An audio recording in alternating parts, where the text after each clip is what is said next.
untuk menganeksasi atau menggabungkan wilayah tepi barat ke wilayah pemukiman ilegal Israel yang ini sudah direncanakan sejak bertahun-tahun lalu, namun selalu terkendala. Dan kalau kita melihat dari bahasa atau narasi yang disampaikan oleh beberapa pengamat politik Israel sendiri, bahwa keputusan Netanyahu, tentara Israel, untuk melakukan penyerangan masif terhadap wilayah tepi barat itu adalah bentuk frustasi mereka karena gagal untuk menguasai Gaza dan gagal dalam operasi militer di Gaza. Lalu mereka melampiaskan kemarahannya dengan menyerbu secara masif 3 pemukiman atau 3 pengungsian besar di Tulkarem, yaitu diantaranya adalah Nur Syams, Tulkarem, dan Jenin, yang mengakibatkan 40.000 warga itu sudah mengungsi.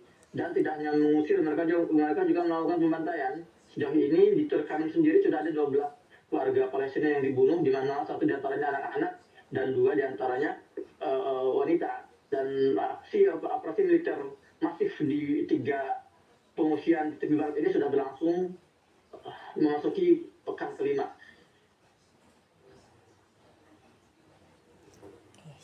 Ya Hussein, bagaimana ini akhirnya bisa terjadi? Apakah ini bagian dari gencatan? Apakah ini mungkin tidak bagian dari gencatan senjata atau seperti apa Hussein? Ya, memang kesepakatan gencatan senjata yang terjadi antara para pejuang Palestina dan Israel itu hanya terbatas pada wilayah jalur Gaza.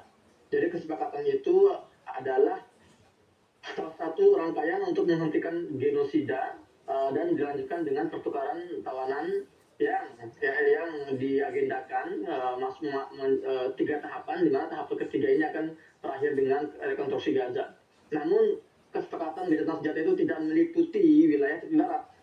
Itulah mengapa para analis baik Israel sendiri maupun orang-orang Palestina itu menganggap memang Netanyahu memanfaatkan kesepakatan gencatan senjata Gaza ini untuk mengalihkan serangan masifnya ke wilayah tepi barat yang memang tidak masuk dalam pembahasan di kesepakatan gencatan senjata.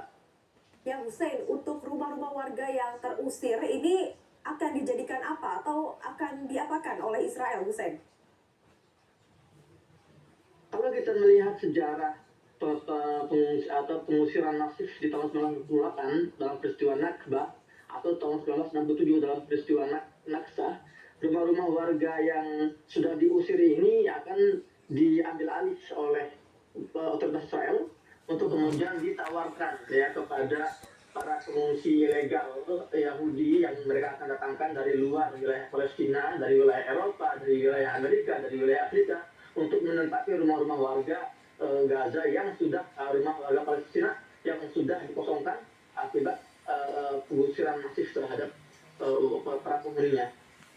Ya Hussein, untuk warga yang terusir ini mereka mengungsi kemana Hussein? Sampai saat ini mereka tidak punya tujuan yang jelas, Kak. Sebagian mungkin mulai mendirikan tenda-tenda di wilayah yang terbuka, sebagian juga terpaksa mungkin mencari penginapan atau kontrakan yang bisa mereka dapatkan, dan sebagian lain terpaksa hidup di bawah atap langit dan di atas tanah, artinya tidak ada tempat bernaung.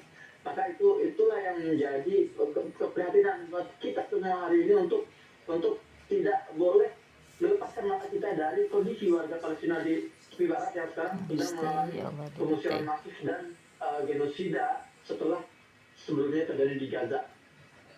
Baik, terima kasih banyak Muhammad Hussein atas laporan Anda. Selamat bertugas kembali.